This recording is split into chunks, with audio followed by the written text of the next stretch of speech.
So this is the Chapter 10 lecture, Democracy in America. And one of the most famous writings about democracy in America is in fact known as Democracy in America, and it was written by Alexis de Tocqueville, a French guy, probably the only French guy Mr. Baker likes in any way, shape, or form. And one of the concepts that he wrote about in his book is the concept of tyranny of the majority, which means that a minority group can fall under the control of a ruling majority. And so that sometimes just because something was democratically decided by a majority doesn't mean that a minority isn't hurt by that. And he said that the more that a republic like the United States trended toward democracy, that the more likely tyranny of the majority was to take place. And here's a famous quote from Benjamin Franklin: "Democracy is two wolves and a lamb voting on what to have for lunch. Liberty is a well-armed lamb contesting the vote." So what is it that makes the common citizen that much more informed and able to participate in this democratic process? And that is the information revolution, and in particular, the penny press. Newspapers that were sold for only 1 cent rather than the traditional 6 cents. All of the things that we talked about in the last chapter on the market revolution, the speed of transportation, steam power, speeding up the presses that newspapers use to produce their goods, that is what allowed the cost to go so far down. The Postal Service began delivering more newspapers than they did personal letters.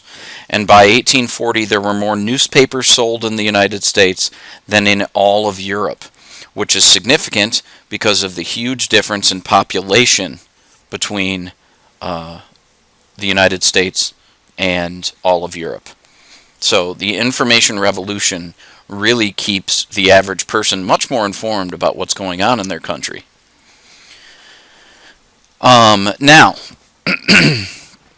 many people, including Alexander Hamilton at the Constitutional Convention, believed that upper classes were best suited to oversee government. Commoners, they believed, were unfit to have a voice in government. Blacks were unfit to be given suffrage. Many states that once allowed black suffrage passed racially based laws or wealth-based laws that would intentionally, systematically exclude blacks. Now, these kinds of laws, which usually had something to do with owning property or having paid taxes in order to vote, limited the scope of government to those of money, so those with wealth. And it is these kinds of exclusionary tactics that led to a deep, deep resentment of the government among people who considered themselves to be the common man.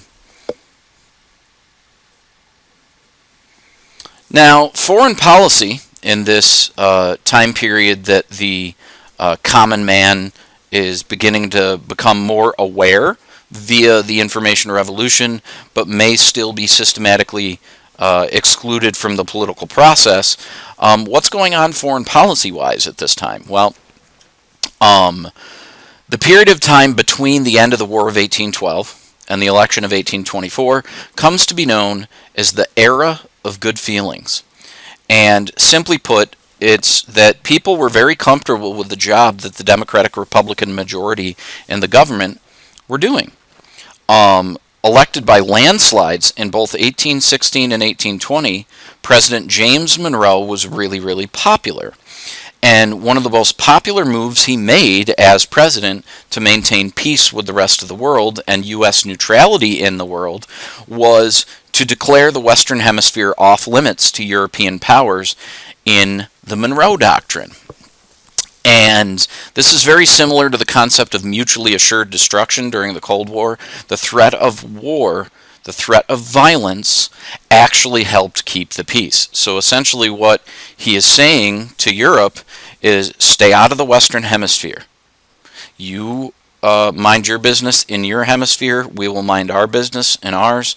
We do not want you recolonizing Latin America, for example, was one of his biggest concerns. And if you attempt to do these things, the United States will fight you. And so it's a threat of violence, but in a strange way, this threat of violence actually helps keep the peace. And this is very much the same as the concept of mutually assured destruction and nuclear weapons during the Cold War. Now, in 1824, you have the end of the era of good feelings. So there are two main causes to this. The issue surrounding slavery, and we will talk about this with the Missouri Compromise. There's more to come on this. And perceived political corruption. The election of 1824 and what is commonly referred to as the corrupt bargain. There's more to come on this as well. So, the Missouri Compromise. Missouri was ready to enter the Union. They had reached the population requirements to become a state and applied for statehood as a slave state. However, this would throw off the balance of power in the Senate. Each side had an equal number of states in their delegation in the Senate.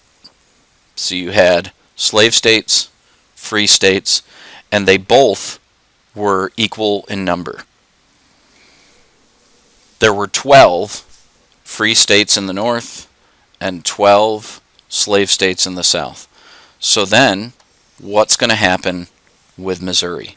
To maintain balance, Maine, which had previously been part of Massachusetts, became a free state. At the same time, Missouri became a slave state, and this would maintain that balance of power. Now, this really just further exposes the North versus South divide that would eventually lead to the Civil War.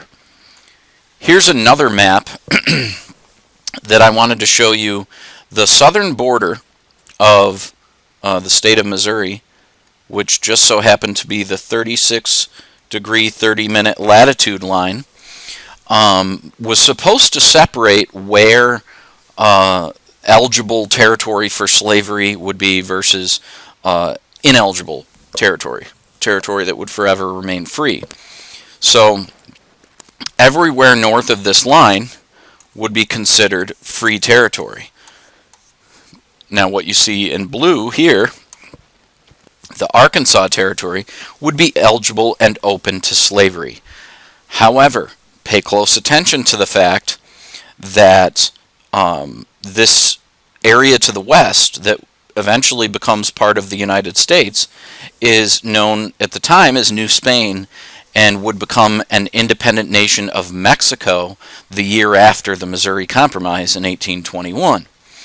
This is something we will refer back to because once this territory becomes part of the United States, it reopens the debate on slavery.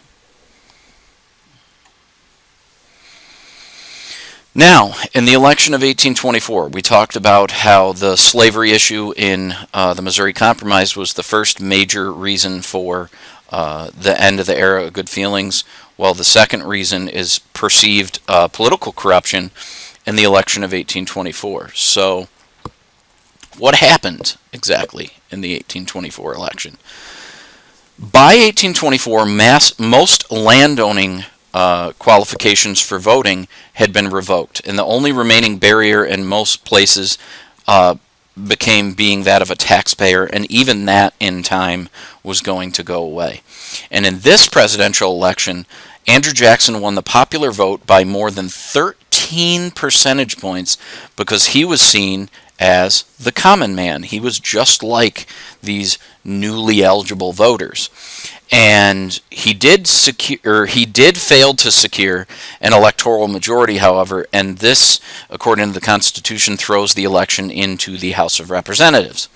When third-party candidate Henry Clay threw his support behind John Quincy Adams, only to later be named his Secretary of State, Jackson and his followers declared a corrupt bargain and spent the next 4 years campaigning that he had had the election stolen from him. In 1828, his common man image carries him to a resounding victory in the presidential election. So you see here the difference in voting qualifications in 1800 versus 1830. And you see where there are property qualifications over most of the United States, tax-paying qualifications and a few others, and only 2 states had universal white male suffrage. By 1830, only 2 states had property qualifications. A good majority of states had taxpayer qualifications, but that didn't necessarily mean taxes on property. It could have been something as simple as taxes paid on goods. And then you had 7 states that had shifted to a universal white male suffrage. So voting rights have definitely expanded by the Jacksonian period. Now, if you look at the 2 elections, the election of 1824 and the election of 1828, in 1824, you can see this huge difference between the top 2 candidates, John Quincy Adams and Andrew Jackson.